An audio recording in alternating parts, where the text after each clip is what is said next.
Hello, I'm Brian Teracy. About 25 years ago, I began a lifelong search for the answer to the question, why is it that some people are more successful than others? Why is it that some people earn more money, they have better jobs, they get promoted more rapidly, they live longer, they have better health, they have happier relationships, and yet the great mass of men and women, by their own admission, live lives of quiet desperation? Well, I studied this over and over again. I traveled in over 80 countries on 7 continents. I have learned and spoken 3, 4 different languages. I have spent over 30,000 hours studying, and I've come to a very simple conclusion, that successful people are those who do things differently from unsuccessful people. I've also come to another conclusion, is that you or anybody can be far more successful at life or at anything that you want if you will simply learn how and practice it over and over again until it becomes a habit. Now, no matter what field you're in, no matter what field of endeavor, no matter what work, no matter what activity, there is one thing that all successful people have in common, is that they are good time managers. And the reason they are good time managers is because they recognize that time management is life management, it is personal management. I have never seen an example in the hundreds, thousands of biographies and autobiographies I've studied of successful men and women where the individual has not been well organized and efficient and valued and used their times well. Successful people, winners, use their time well, losers do not. And in the next 60 minutes, 55 minutes, I am going to give you 21 of the very finest time management ideas ever developed. If you use these ideas systematically, you can increase your personal productivity by 2 or 3 hours a day. You can increase your income. You can increase your rate of promotion. You can increase your life satisfaction. You can even increase the length of time you live. The question is, how badly do you want to learn how to manage your time well? How much effort are you willing to put into it? Because the key to time management is self-discipline. Probably the best way to put it is this, is time management is self-discipline in action, and self-discipline is the key to success. So let's get started right now with these 21 key ideas. The first idea, the most important of all, the core of time management, the axle around which the wheel of life turns, is goals. What are your goals? What is it that you want to be or to have or to do? What is it that you want to accomplish in the next 1, 2, 3, 4, 5 years? The top 3% in every field have goals. The balance of the population have either very vague goals or no goals at all. So the question you have to ask yourself is, who am I? Where am I going? What do I want to accomplish? And there are 3 major areas of goals that you have to think about. The first is your personal and your family goals. These are the reasons why you're alive. What do you want to accomplish for yourself and for your family? Write them down. Define them clearly. The second set of goals that you have to ask is your business, your career, your financial, your material goals. What is it that you want to accomplish in the external world? Where do you want to make your contribution? The third type of goals you have to ask about are your self-development goals. And in my estimation, your ability and your willingness and your tenaciousness in developing yourself is the key to accomplishing everything else. So here's 3 questions that you can ask. The first question is, what would you do? What would you set as a goal for yourself? What would you want to be or have if you just won $1 million in the lottery? What would you do if you just won $1 million? If you had all the time and money, you're completely free to decide to do anything you wanted. If you won $1 million, what would you do differently? Think about that. Hold that in your mind. The second question is, what would you do if you just learned today that you only had 6 months to live? What if you only had 6 months to live? What would you stop doing? What would you do more of? Who would you spend time with? Now, the answer to that question is very interesting because what it tells you is what you really value. What is really important to you? And what we have found is that self-esteem, satisfaction, happiness in life comes from getting your goals and your activities congruent with your values, with your priorities, with what you consider to be really important. Now, here's the third question. The third question is, what one great thing would you dare to dream if you knew you could not fail? If you knew beyond a shadow of a doubt that you could not fail, what one thing would you set as a goal for yourself? Because sometimes answering that question will tell you the one thing that you've been put on this earth to accomplish. One final point with regard to goals is that goals must be in writing. You must write them down, you must rewrite them, you must define them, you must redefine them. The top 1% of successful people in every area have very clear, specific, written goals. And most of them carry their goals around with them. So let's go from goals as the core of success to point number 2, which is organized plans of action. In an interesting study, or a variety of studies that have been done, they've come to the conclusion that organized plans of action are the key to all success. In fact, action without planning is the cause of every failure. Action without planning is the cause of underachievement. Action without planning is the cause of frustration, time wastage, anxiety, stress, and lack of success in life. So organized plans of action are critical. Now, what is an organized plan of action? An organized plan of action is where you take your goal, you take your objective, and you write out every single step that you're going to have to follow in order to accomplish that objective. You write it out and you list all those plans of action, all of those different activities, and you organize them together into a plan that you can then implement on a day-to-day basis. You decide which has to be done first and which has to be done last, which is more important, which is less important. In fact, the ability to set goals and to create plans for their accomplishment is the master skill of success. If all you learned in life, all you learned in school, was the ability to be a continuous goal setter and a continuous planner, day and night, planning, organizing, planning, writing, thinking about what you're trying to accomplish, you'll accomplish more in a year or 2 years than most people accomplish in 10 years or an entire lifetime. It has nothing whatever to do, by the way, with your intelligence. It hasn't anything to do with your education. You know, half of the best educated people in the country are working for people who didn't finish high school or didn't finish college. I wrote an article for a major publication not long ago which said that if you do not have clear goals for your life, you are condemned forever to work for those who do. You see, in life it's very simple. Either you are working toward the accomplishment of your goals or you're working toward the accomplishment of other people's goals. Very important. Now, the third point in excellent time management is analysis. Make a list. In fact, it's been discovered that if you make a list before you begin any task or job, you will immediately improve your productivity by 25%. How do you make a list? Well, you make your list for the week the Sunday or the Saturday before, and you make your list for each day the evening before, and you always work from a list. Now, why do you make it the evening before? The primary reason is if you make a list the evening before, the subconscious goes to work on your list while you're asleep. And during the night, the subconscious will solve problems and bring insights to you. You'll wake up in the morning with insights, ideas, intuitions, answers that will make your day more productive. Now, the second reason that you use a list is because if you don't have a list, it's like driving down the street in a car with no steering wheel. You just drift, and every bump, every interruption, everything that happens sets you off in a different direction. A list gives you a track to run on for the entire day.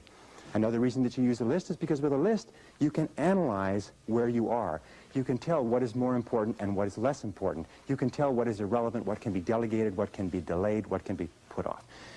The most important reason for using a list, though, however, is this, is that when you use a list and you work down the list and you check things off, each time you check something off on a list, it gives you a feeling of accomplishment. It's been well said that happiness is the progressive realization of a worthy ideal. That happiness is the step-by-step accomplishment of the tasks necessary to accomplish a worthy ideal. And a successful life is based on a series of successful days, and a series of successful days is based on working on a list one step at a time. Okay, now the fourth principle for effective time management is to set priorities. It's interesting, there are many people who have goals, vague or clear. There are many people who do make plans, but the biggest single problem in human life is setting priorities, determining what is relevant and what is irrelevant. And in setting priorities, an Italian economist named Vilfredo Pareto in 1895 came up with a principle which is called the Pareto principle. We call it the 80-20 rule. It says that 80% of the value of what you do will be contained in 20% of the things that you do. What does this mean? It means that if you make a list of 10 things that you have to do today, you will find that 2 of those things are worth all of the others put together. Now, the difference between highly effective people, as Vilfredo Pareto said, was that highly effective people work on the vital few versus the trivial many. The difference between the two is that ineffective people work on the trivial many. They work on things that are fun. They work on things that are easy. They work on little tasks, fun tasks, irrelevant tasks, but they keep putting off and delaying working on their major tasks. So the key to success is always be asking this question: what is the most valuable use of my time right now? What is the most valuable use of your time right now? I'm convinced that if all you did was organize your life and only work on the most valuable use of your time, That alone would be enough to make you an effective, efficient person. That alone would be enough to increase your productivity, your performance, your profitability, your rewards by 10, 20, 30, 40, even 50%. So always before you begin, ask yourself, is this the most important thing I could be doing? Is this my top priority task? Does this give me the highest payoff? Is this the most valuable use of my time? Now here is one simple test with regard to value.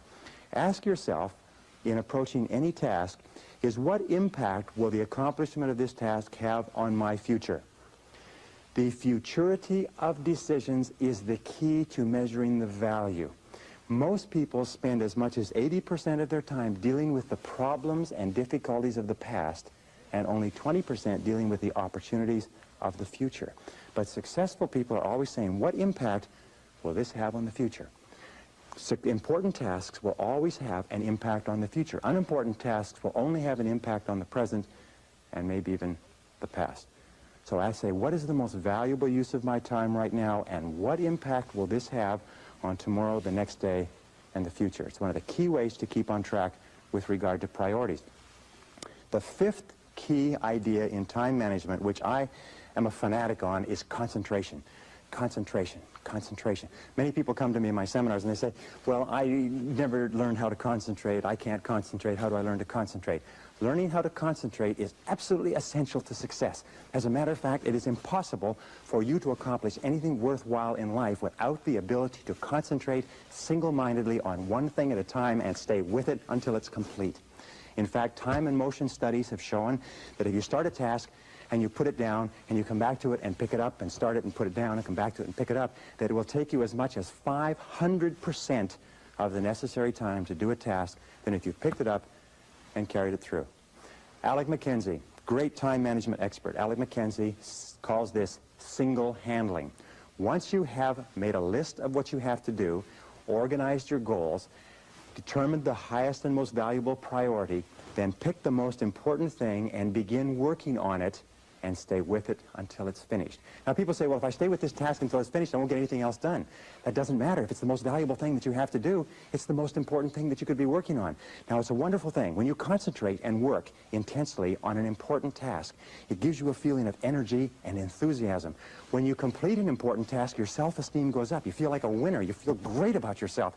But if you work away on low priority tasks, even if you complete them and do them well, you don't get any bang for the buck. You don't get any excitement or thrill from doing something that's not important. As a matter of fact, most stress, anxiety, frustration in the world of work today comes from working very hard on irrelevant tasks. Benjamin Trigo said, if it's not worth doing, it's not worth doing right. And I think it was Drucker who said, the very worst thing in the world is to do very well what need not be done at all. So concentrate single-mindedly on one task at a time. Do first things first, and do things one at a time. Now here's a very simple system that you can use for the first 5 points that we've talked about: goals, plans, priorities, analysis, concentration. It is the ABCDE method. A is the things that you must do, top priority. B is the things that you should do, second priority. C is the things it would be nice to do if you've got all your A's and B's done. D stands for delegate, E stands for eliminate. So when you make a list, the first thing you do is you ABC all your list. A, what you must do, B, what you should do, C, what would be nice to do, and then delegate and eliminate the others. With goals, what you do is this: you make a list of all the things you'd like to accomplish in the next 1 to 5 years. And then you go down the list and write ABC. What you'd love to do, what you'd like to do, what's not that important.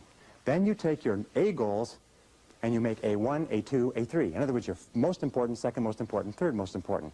Then you take those A goals, you transfer them to another sheet, and you make a list of all the things you're going to have to do to accomplish your goals. Then you ABC the list. And you say, what are the things I have to do? What are the things I should do? What are the things that would be nice to do to accomplish my goals? And then you put those into the goal list, and then you structure and schedule what you're going to do and implement. This is called the 6-step method. Choose your goals, set priorities. Choose your activities, set priorities, schedule, and implement. If you just do that on a day-to-day basis, that alone can make you a great, great success in life. The 6th key to time management is deadlines. Deadlines and rewards. Now, psychologists have discovered that 85% of the reason that you or I do anything is because of what we expect to happen as a result. We call this consequences or logical consequences. 15% is because of what we've been told, but 85% is the consequences that we expect. So therefore, what you do is when you have an important task, the way that you motivate yourself to do the task is you structure a specific reward that you're going to get when it's finished. Let me give you an example. Sometimes people are very uneasy about making telephone calls, especially salespeople, so they put it off and they procrastinate. What we encourage them to do is give themselves a reward every time they make a phone call. Put a cup of coffee next to the phone. Every time you make a phone call, give yourself a sip of coffee. Take a cookie and break it up. Give yourself a piece of cookie. In other words, train yourself the way you train a dog to have a positive consequence for everything that you do. So set deadlines. How do you set deadlines? First of all, when you set the goal, when you specify the task, set the deadline when it's going to be accomplished. Always set the deadline with lots of room to spare, and always try to finish before the deadline. Tell other people that you're going to finish by this deadline. Promise others that you'll have your work done. It's a powerful way to act as what is called a forcing system. A forcing system is something that motivates you to stay at it. Because if you don't set a deadline and give yourself a forcing system, you fall into the trap of what is called Parkinson's law. Now, Parkinson's law says that work expands to fill the time allotted for it.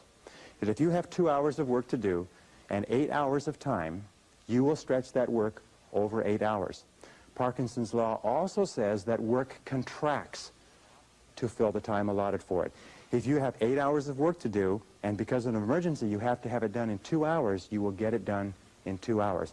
Highly effective people are always setting tight, stringent, disciplined deadlines on themselves so they get more work done in a short period of time rather than less work done in a long period of time. Does this make sense? Very, very important. The next principle, number 7, is what is called the time log, which is writing down and keeping track of where your time is going. All effective people know where their time goes. Now let me tell you an interesting principle with regard to time management. It is this, is the more important you are, the more successful you are, the more you tend to measure out your time in minutes. The less successful you are, the more you tend to measure out your time in hours, days, and weeks. The average person thinks of terms of morning or afternoon. The above average person thinks of hours. The successful person thinks of half hours. The very successful person thinks in terms of minutes. They allocate their time carefully. Now the only way that you can do that is what? Is you've got to keep track of what you're spending your time on. 60, 70, 80% of people are not aware of how they spend their time. They think they spend a lot of time in meetings. It turns out they spend a lot of time socializing. They think they spend a lot of time working on reports. It turns out they spend a lot of time on the telephone. They think they spend a lot of time doing important jobs. It turns out they spend a lot of time wasting time. So keep a time log, or just keep a sheet, and whenever you have a chance to look at your watch, write down what you're doing at the time. Or have somebody else watch what you're doing and feed back to you how you're spending your time. And then you have to ask, is how I'm spending my time consistent with my major goals, my top priorities, my high payoff tasks? And you'll find that it's not. And you'll also find that you feel frustrated and you feel stressed if you are not working your time on the things that you're supposed to do. So keep measuring your time, logging your time, analyzing your time. How am I spending my time? Am I spending my time on the things that are important to me? Am I spending my time on the things that give me a big payoff? And if you're not, keep adjusting and modifying your schedule. A very interesting point with regard to the time log is that self-discipline is critical. You've got to discipline yourself, and you've got to measure and analyze your time every single day, or you slip off it again. The next principle is the principle of procrastination. Overcoming procrastination is absolutely critical, but there's two kinds of procrastination. There's positive procrastination and negative procrastination. Positive procrastination is when you procrastinate on doing low-priority tasks. It is when you procrastinate on doing things that do not contribute very much to your major goals. Negative procrastination is when you procrastinate on what is called your most important tasks. Now, there's an interesting point, is that their tasks are either urgent, which means they have to be done now, or they are important, which means they don't have to be done now, but they have a very high impact on your future. We have a natural tendency to always do what is urgent rather than what is important. Important tasks are seldom urgent, and urgent tasks are seldom important. So you overcome procrastination with a very, very simple method. It was developed by W. Clement Stone when he was a young man. He built a fortune of $500 million, and this is one of the central principles of his life. It's simply this. Every morning when you get up, say over and over to yourself, Do it now. Do it now. Do it now. I do it now. Do it now. Whenever you have this tendency to procrastinate, program your subconscious mind with this automatic conditioned command. Do it now. Do it now. Do it now. The key to overcoming procrastination is to develop a sense of urgency. Be the kind of person who gets things done quickly. Be the kind of person who launches fast on a task. One of the ways to launch fast on a task is to take the task and break it up, what is called salami slicing it. Slice a piece of salami. Don't try to eat a whole loaf of salami, just eat it one slice at a time. Take your task and break it up into small pieces and do one piece at a time. Say over and over to yourself, do it now, do it now, do it now. Do you know that less than 2% of the population have a sense of urgency? And that there's not an example of a successful person anywhere who does not have a sense of urgency? That if you just develop a sense of urgency when somebody gives you a task, that you get on it and do it fast, that alone will move you into the top ranks in a very short period of time. In a study done amongst 104 chief executive officers 2 years ago, they asked what would be the qualities that would put a person on the fast track in their career. You know the conclusion they came back to with? 2 qualities. Number 1, the ability to set priorities, to choose what was relevant over what was irrelevant. And number 2 was the ability to get the job done fast. If all you did was this, set priorities and get the job done fast, that alone would cause you to stand out from 80 to 90% of the people that you work with. Number 9, delegate. Delegate everything that you possibly can. Now, what does delegation mean? Delegation is very simple. What it means is this, is that whatever your hourly rate is, let us say your goal is to earn $50,000 a year. If you work 8 hours a day, that's $25 an hour. You got that? So you're a $25 an hour person. Now, the only way you can make $25 an hour is if you do $25 or more work. And the only way you can do $25 an hour or more work is if you take anything that can be done by anybody who earns less than you per hour, 20, 15, 10, 5, and so on, and delegate, outsource, have somebody else do it. The most valuable resource in the world today is productive time. And do not waste your productive time dropping off laundry, getting your car washed, mowing your lawn, cleaning your house.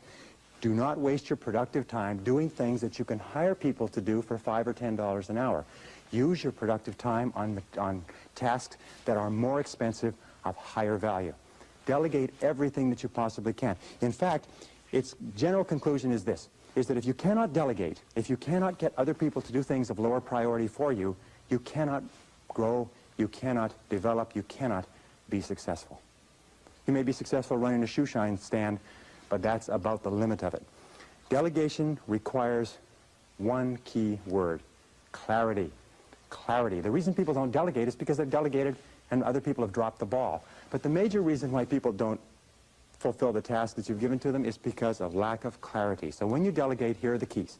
First of all, think through what you want done. Write it down. Second of all, pick the right person to do it. Don't give a major task to an incapable person. Third of all, make it crystal clear what you want done and when you want it done. And fourth of all, check, review, inspect, keep on top of it to make sure it is done on time. Never assume that anything will be done on time. I read something years ago, a great sign. It said that assumption lies at the root of all foul-ups. Never assume that anybody or anything will be done on time unless you check on it yourself.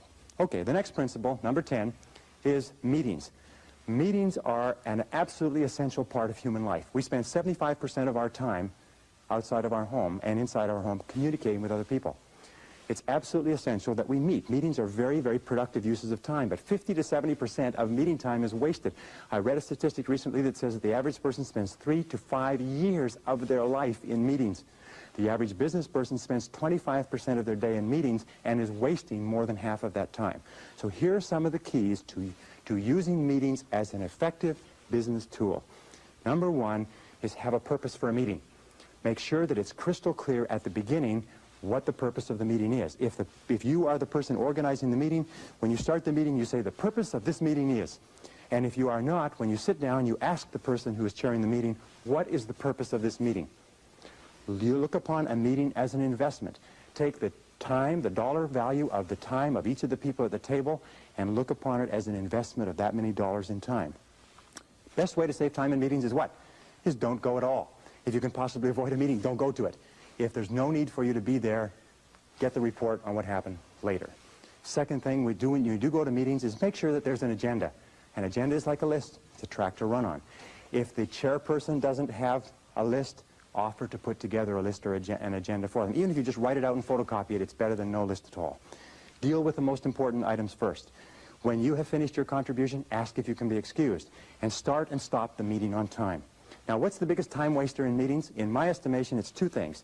The meeting goes off track and the conversation becomes irrelevant. Or second of all, people wait until the latecomer shows up. So here's the basic rule with meetings, is always assume that the latecomer is not coming at all, and start the meetings punctually. Start and stop the meetings at the specified time. Say the meeting will start at 8, end at 9, and at 9 o'clock, wrap up the meeting. Fair? Okay, that's how you handle meetings, and there's a lot more to it than that, but your skill, your ability to work well in meetings is a critical part of good time management. Number 11 is interruptions. The biggest single time wasters in the world of work within the office are interruptions, and the two major types of interruptions are telephone and walk-in visitors, people that just drop in to socialize and to talk to you. So how do you deal with these interruptions? Let's talk about the telephone first. The way that you deal with telephone interruptions is to remember this. When you were a child, the telephone was where you got phone calls from your boyfriend or your girlfriend. Today, we still are conditioned to have an irresistible urge to answer the phone. As a matter of fact, it's been demonstrated that you can get through to people on the phone that you could never get to physically, because people cannot resist answering a ringing phone. You have to discipline yourself to remember that if it's important enough, they'll phone back. So here's some of the things you do with telephone calls. First of all, have your calls held. Tell somebody you're going to be in a meeting, you're going to be working, and have all your calls held for 2 or 3 hours, and then phone back all at once. Second of all, with regard to interruptions, if you don't have somebody to hold your calls, do what I do when I work at home. I unplug the telephone. People say, well, what if it's important? If it's important, they'll call you back. Another thing that you can do if you can't stand unplugging the telephone is put on an answering machine and have the calls captured with an answering machine and then call them back at your own leisure. But don't be a slave to the telephone. The next principle with regard to interruptions is people. Most people are time wasters. That's the basic rule. Most people are time wasters. They waste your time, they waste their own time, they waste other people's time, and you have to be alert to it. So when a person comes in and they want to talk, they drop in without notice. The very fastest way to get rid of a person is to stand up when they walk in. If you stand up and stay standing up, they won't sit down. And you can lead them out by saying, there's one more thing before you go. And then just say it and lead them to the door. If necessary, and I've had to do this on occasion, a talkative person comes into my office, I get up and I start toward the door and I say, I was just leaving, and I leave. And the person follows me out and goes on somewhere to bother somebody else, and then I go back into my office. If people call and say, have you got a minute? Say, no, not right now, could it wait till this afternoon? You know what they'll say? They'll say, sure. And 90% of cases, they'll forget why they came in the first place. So control interruptions. The interruptions and the ringing telephone are two major sources of stress in the world of work. Now, another key management principle, and in management, in time management, in personal management, this is essential. It's what is called key result areas. In other words, it is the key results that you have been hired to accomplish for your business. Even if you own your own business, you are still subject to key result areas. And the way that you find out your key result areas is you ask yourself this question over and over again. Why am I on the payroll? Why are you on the payroll? What have you been hired to accomplish? Not do, not your tasks and activities, but what results are expected of you. You ask yourself this question, the accomplishment of what results is going to lead to my promotion? How am I going to earn more money? What results do I have to achieve in order to get a raise in salary? What results does my company expect of me? What contribution am I expected to make? And then you say, what are my key results?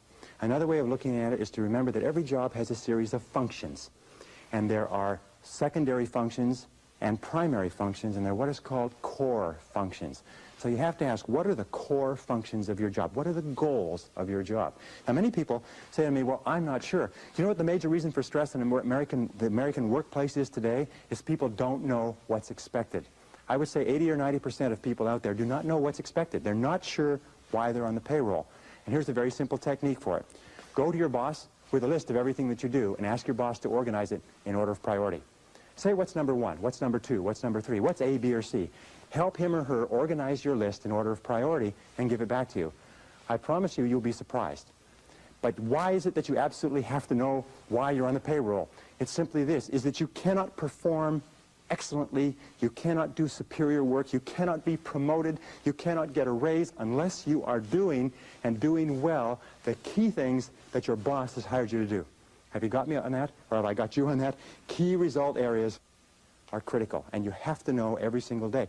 In fact, you know something? One of the major sources of frustration in work is to be working very hard on something and being vaguely uneasy because you know it's probably not important. So keep clear channels of communication with your boss, and if you supervise other people, have them bring to you a list of everything that they do, and you organize it in order of priority and make it clear to every person what their contribution is expected to be. Okay? The next one, number 13, is batching tasks. It's interesting that there is what is called in the world of work a learning curve. A learning curve says this. It says when you do a job the first time, it takes you the most amount of time to do it because you're learning how. The second time it takes less. The third time it takes less. The fourth time it takes less. In fact, learning curve theory says that you can decrease the amount of time by as much as 80% if you do the same job over and over again over a period of time. So batching your tasks is a major time management tool. What does it mean? It means that if you're going to make phone calls, make all your phone calls at once. Have your calls held, make them all at once. If you're going to do invoices, do all the invoices at once. If you're going to do correspondence, do all the correspondence at once. If you're going to read and catch up, read everything at once. It's been found that if you do this on a regular basis, you'll get so much more done by doing it and concentrating on batches of tasks than if you did not. So batch your tasks whenever you possibly can. Imagine what most people do is they do a little bit of telephone call, a little bit of correspondence, a little bit of this, a little bit of that, and they have no learning curve at all. Each one takes the maximum amount of time. So batch your tasks. Put groups of tasks together at once and do them at once. Okay, the next principle is neatness. It's an interesting thing because you run into people all the time. I run into people in my office who say, it's okay if my desk is messy, I know where everything is. Now you have to understand one thing, is intelligent people, people with good memories, can very often remember where everything is. But it just means that they are using their intelligence to combat the inefficiency of neatness. Every single study that has been done says this, that if you will just clean up your work environment so it is completely neat and everything is off of your desk or your workplace except the one thing you're working on, that will increase your productivity by 20 to 40%. People have a difficult time understanding this, but I have tested it. I've worked with a messy desk, I've worked with a clean desk, and I tell you, I promise you, you will be astonished at the difference it makes. Now, how do you clean it up? Well, it's very simple. There's a very simple way of cleaning off a desk. It's called the TRAF system. The TRAF system has 4 letters. T stands for toss. Remember that in time management, your wastebasket is your best friend. So toss it out, throw it away. R stands for refer, which means it's not relevant to you, so you refer it to somebody else. A stands for action. And what you do is you take a file folder and you put it into an action folder, so it's out of the way. And F stands for file.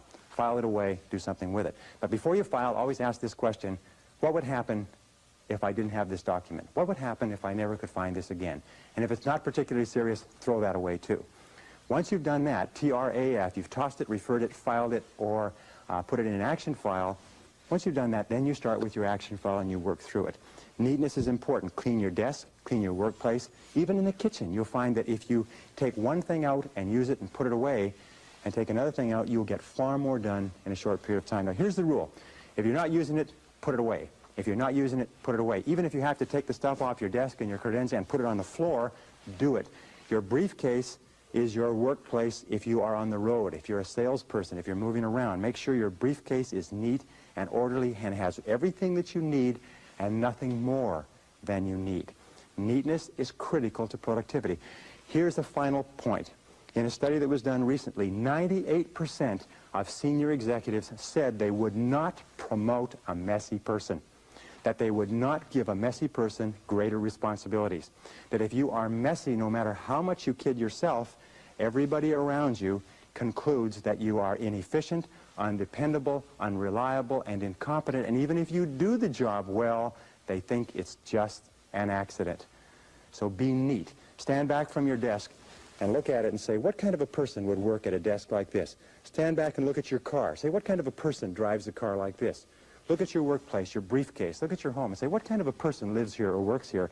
and you'll find that what will come to you is messy, inefficient, incompetent, disorganized, and so on. Neatness is critical to time management. Number 15 is what is called getting chunks of time. Interesting studies. Over and over they have found that important work requires chunks of time to do. What is a chunk of time? A chunk of time is 60, 90 minutes, 2 hours. In fact, it's been found that most serious work cannot be done in less than 60 or 90 minutes. So when we look at the work styles of highly effective people, successful people, the ones who make the most money, the ones who graduate or are promoted the most rapidly, you find that they have developed the habit of cutting out blocks of time where they can work without interruption. Now here's an example. There's several examples that you can use. One of the examples, and one of the ways that I do it, is that I get up early in the morning. Sometimes I get up at 5 a.m. and I'll work for 2 or 3 solid hours. You can get an entire day's work done in 3 uninterrupted hours. As a matter of fact, again, we have found that it's impossible for you to do creative work and administrative work at the same time. If you have creative work to do, reports to do, proposals, anything that requires a sustained period of time to put together, you cannot do it at the desk when the telephone is ringing and people are coming in. You cannot do administrative and creative work together. You have to break them apart. In the office, you do administrative work and you cut away chunks of time for the important stuff that affects your future. One of the things that I do is I come into the office an hour early. I can clear off in 1 hour, I can do half a day's work. Another thing that you can do is stay at the office at lunchtime. Work at your desk. At lunchtime sometimes is the very best time to work. And by the way, if you work from 12 to 1 and then go out for lunch, you'll find that you can get in anywhere, that you don't have any wait, that you can get in and out and back to work quickly. A third is stay late. Sometimes just working from 5 to 7, you'll do an entire day's worth of work. By the way, with regard to travel, I travel a lot, and more people travel by air. 1 uninterrupted hour on an aircraft, if you're properly organized with all of your work in your briefcase, is worth 3 hours in your office. So if you're going to travel, be sure that you take the work necessary so that you can work, if you like a workhorse once you get on that plane. I always try to sit next to a window. If you sit next to a window, you can bury yourself in your work. You have no interference, people not walking over you, but you can get an enormous amount of work done on a plane. As a matter of fact, much of this course that we're talking about today was done on airplanes.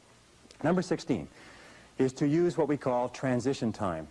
Remember this, is that you will always be paid in life for the value of your contribution. And if you want to earn more, you must learn more. And the most successful people are those who are continually taking in new information, continually learning more, continually taking every opportunity to keep current with their profession and to advance their knowledge. In fact, the knowledge in every single field today is doubling every 5 to 7 years, which means that whatever you're doing, in order to stay even, your knowledge has to double every 5 to 7 years. Now, it's simple to do this. The basic rule is this. You should or you must spend an hour every day investing in your own mind, investing in yourself. You must take an hour every day and read and study and take notes. If you're doing less than an hour a day, you're falling behind. If you do 2 hours a day, you put yourself on the side of the angels. Now, here's some of the ways that you can get this extra learning time, this extra working time, this extra personal growth time. First and most important of all is driving or traveling to and from work. If you drive, the average driver today drives 12 to 25,000 miles a year. That's the equivalent of 500 to 1,000 hours a year. And of course, if you're on the Los Angeles freeways, it's about 1,500 hours to 2,000. But that is the equivalent of 12 to 25 40-hour work weeks. That's the equivalent of 3 to 6 months of work weeks. That's 1 to 2 university semesters. You know, the average person, of course, is not you, because the people who watch videotapes like this are usually the cream in any organization or any society. But the average person sits there and listens to the radio all the time. You can become one of the best educated people in your profession simply by listening to audio cassettes going to and from work or to and from errands. Now, another very important part of transition time is coffee breaks. You know, the average person takes 2 coffee breaks a day, 20 minutes each, 40 minutes a day. 40 minutes a day times 5 days a week is 200 minutes. 200 minutes times 50 weeks a year is 10,000 minutes. 10,000 minutes is 166 hours. 166 hours is over 4 full 40-hour weeks. Now, what does that mean to you? It means that if you just decide that you're going to read on a particular subject at your coffee breaks for the next year, you will be an expert on that subject before the year is out. Just when you sit down with coffee, make sure that you have something to read, whether it's time management or goal setting or personal communications or your profession. If you wanted to be an outstanding salesperson, if you just read on your coffee breaks 20 minutes in the morning, 20 minutes in the afternoon and applied what you learned, you could double your income in less than a year. And most people sit there in their coffee breaks and they read the sports page and they don't realize that their life is passing them by. Well, another key element of transition time is lunch times. The average person takes an hour a day. An hour a day times 250 working days a year is 250 hours. 250 hours is 6 full weeks of time that you spend eating lunch. If you just read at your lunchtime in something that will help you grow and advance in your career, if you did nothing but coffee breaks and lunchtime, you'd become one of the best educated people in society within 3 to 5 years. And you know what the average person does? They waste this time. Another important part of transition time, by the way, if you read magazines, instead of carrying magazines, what you do is you read a magazine, tear out all the articles, put it in a file. And whenever you're traveling, keep that file with you. You're sitting waiting for something, you're waiting in a waiting room, you're taking a trip, you have appointments that are canceled, just pull out your file and keep current. Remember, keep taking in more information. Use those, what are called gifts of time. These are gifts of time that are given to us by God, and we can do anything we want with them. But high-performing human beings use those gifts of time as though they were precious, and low-performing human beings do not. Which do you want to be? Okay, the next is what we call telephone. You know, the telephone is interesting. Telephone is an essential part of our lives, but as we said a little bit earlier, we are conditioned from our teenage years to look upon the telephone as a social tool. It's something that we look forward to getting onto because we associate it with romance and fun and communications with people that are important to us. As adults, however, we have to change our thinking 180 degrees. We have to realize that the telephone is a business tool. The telephone is a business tool. It's like a computer, it's like a typewriter, it's like a photocopier. It may have other uses, but it's a business tool. So here's the rule with using the telephone. Get on and get off fast. See how fast you can get on and off the phone. Control your telephone calls, as we said before. Let other people, let your telephone calls get batched so that you can call them back and you control the calls. Call back at their lunch times. Call back at the end of the day. Call back so you control the time. Now, when somebody calls you and you take the call, here's the key question.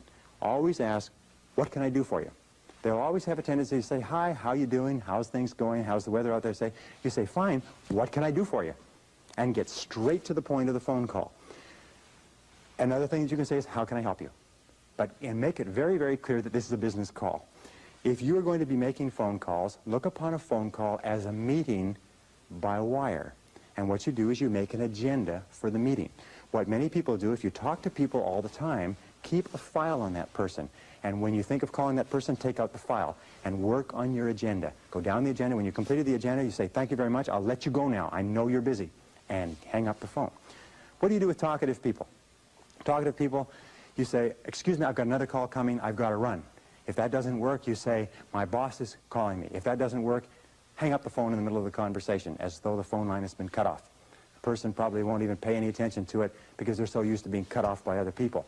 Remember this, is that people are time wasters, and the great majority of people have no goals, they have no priorities, they have no plans, they have no concern about becoming successful, and they think that you're the same. They think because their time isn't worth anything that your time isn't worth anything also. So be very alert to that. By the way, one final point. When you have telephone meetings, keep good notes. I heard a very smart man say that the power is on the side of the person with the best notes. I have lost thousands of dollars because I have agreed to something on the telephone. I have not documented it. The person has come back to me and said, you agreed to something else, and they had it written down in their files, and I couldn't argue. So when you're on the telephone, write. One final point is always have a pen, always have a pencil, always have a pad. Never pick up the telephone without a pen in your hand. The most incredible thing I hear over and over again is when I call people and I try to leave a message, their voice drops and they say, oh, just a minute, I'll go and see if I can find a pencil. And the phone goes clunk and the person goes away and they come back and they say, oh, geez, this pen won't work, just a minute, and the phone goes clunk and they go away again. If a person ever answers the phone without a pen in their hand, you know this person is going nowhere in life. It's as simple as that. My own personal opinion, of course. The next key is punctuality. One of the most important things you can get in terms of reputation is a reputation for being punctual. which means being on time. My friend Joel Weldon says it very well. He says, if you're not early, you're late. That there is only one-minute period in any appointment when you're exactly on time. And so if you aren't there early, you're there late. Less than 5% of people in America are punctual. Less than 5% of the population is punctual. And those people stand out. As a matter of fact, if you want to stand out from the average person, all you have to do is develop a reputation for punctuality. Pretty soon people say, boy, he or she sure is punctual. He or she sure is punctual. Now, let me tell you something about punctual people. If you ask a person, what do you think about so-and-so who is very punctual? They will say, I think this person is more competent, more reliable, more dependable, more intelligent, more valuable, and more likely to be promoted and given greater responsibilities than the person who is late all the time. The person who is late all the time is considered unreliable, sloppy, undisciplined, a poor time manager, and not capable of greater responsibilities. Why is it that people are not punctual? Two reasons. One is they don't realize how important it is. It never occurs to them that when you are late for an appointment, you are insulting the person who has agreed to see you at that time. If you are in sales and you're late for appointments, you can forget it. I had an interview with a person the other day who I was hiring for a very expensive position. She showed up to an appointment 15 minutes late. A person who comes 15 minutes late to the first appointment, the basic rule is this, is never hire a person who comes late to an interview. A person who comes late to an interview is sending you a flash. It's a signal that this person is unreliable, incompetent, undependable, and if you let them get away with it, you're in for trouble. Anyway, I'm just passing on that. Punctuality, coming back to that. Lombardi, Vince Lombardi of the Green Bay Packers had what he called Lombardi time, which meant 15 minutes early. If he said to his team, be here Lombardi time, that meant be there 15 minutes early. Develop the reputation for being punctual. And finally, one other thing is if you are a superior and you have subordinates or you have people working for you, reporting to you, don't keep them waiting. If you agree to see them at 3 o'clock, don't keep them out there spinning their wheels, standing around. It's one of the worst insults that you can do to people. And if I could just come back one more time, with regard to communications, you know one of the great time wasters in life, this is aside from the points that we're talking about, is lack of concentration, distraction, fatigue, is not paying attention. How many times have you had problems, serious problems, because you had a conversation with a person and they agreed to do something, or you agreed to do something, and one or the other of you forgot all about it, didn't remember it, wasn't paying attention, it wasn't done, it cost an enormous amount of money? How often does that happen to you? Paying very close attention is a powerful time management tool. If somebody comes in to see you, cut off all phone calls, close the door, clear your desk, and concentrate single-mindedly on a person. 10 minutes of concentrated conversation will clear up more than 1 hour of interrupted conversation. Pay attention, take notes. Now, number 19 is called work simplification. Do you know that at the turn of the century in the United States, it took 50% of the American population to feed, working on the farms, to feed the other 50% living in the cities. Today, it takes less than 3% of the farm population to feed the other 97% in the cities and half of the world besides. The reason for that is because of mechanization, systematization, simplification of the agricultural process.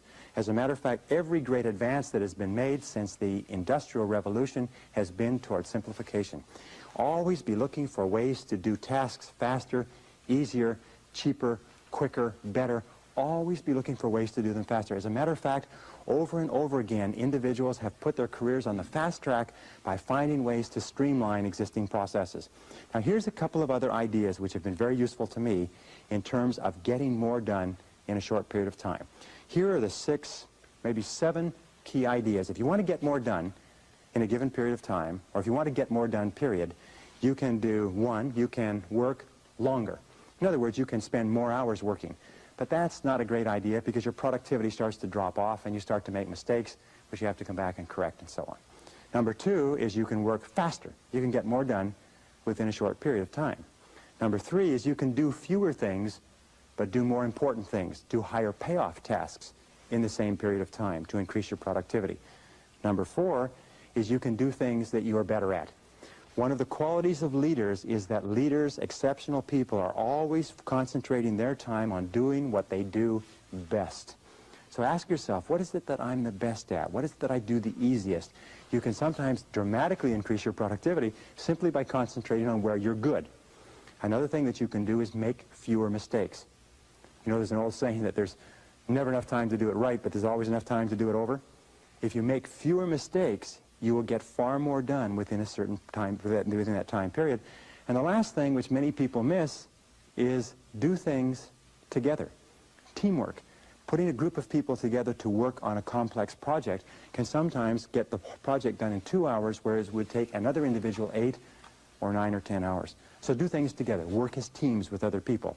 Those are the keys. But work simplification means always finding faster, easier, newer, quicker, cheaper, more efficient ways to do what you're doing. Number 20 is the magic word. The magic word in time management is no. Learn to say no to activities, tasks, responsibilities, and obligations that do not contribute to the most important goals that you have set for yourself. The word no is magic, and the place and the time to use the word no is early and often. It's like the wastebasket. Wastebasket is your best friend when you're sorting the mail. You know, the average person spends 8 months of their life sorting junk mail, reading through junk mail. Absolutely phenomenal, recent study. It's incredible how much of your life is taken up by people who ask you to do things, and you do it because of a sense of obligation. Let me tell you, as I said to you before, most people do not value their time, so they don't value yours. Now, how do you deal with a person who you know, who you like, who you respect, who asks you to do something? Very simple. When they ask you to do something or work on a committee or take on a project, ask, especially if you have, and it's not if you're boss, but especially if you have control, is say, let me think about it and get back to you. There's an old saying that delay is the cruelest form of denial. If they press you for a decision, say, I cannot make a decision now, I have to think about it. And after you've thought about it for 24 hours, call them back and say, I've thought about it, I simply don't have the time. But thank you very much for thinking about me, and get on with the rest of your life. You know what Nancy Reagan says? Nancy Reagan says, just say no. Now, in time management, the word no is one of the most powerful of all words. It'll save you hours, weeks, months of working on projects that contribute nothing to your goals. And finally, number 21 is balance. In all of time management, you have to ask this question, is what is the purpose of managing your time well? What is the purpose of getting an extra 2 or 3 hours a day? And the purpose is to enhance and improve the quality of your life. And the most important things in a person's life are their health, their peace of mind, and your relationships.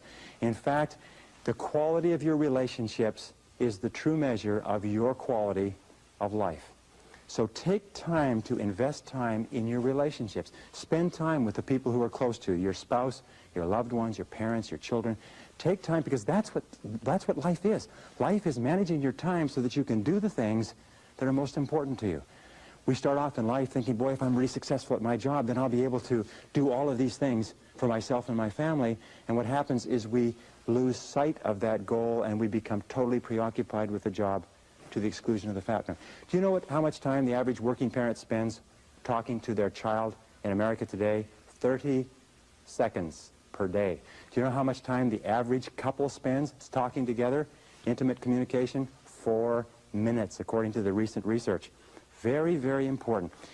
If you want to be successful in life, you've got to be sure what your priorities and values are, and your highest value must be the people that you love and the people who love you. They must be your help. They must be your energy. They must be your peace of mind.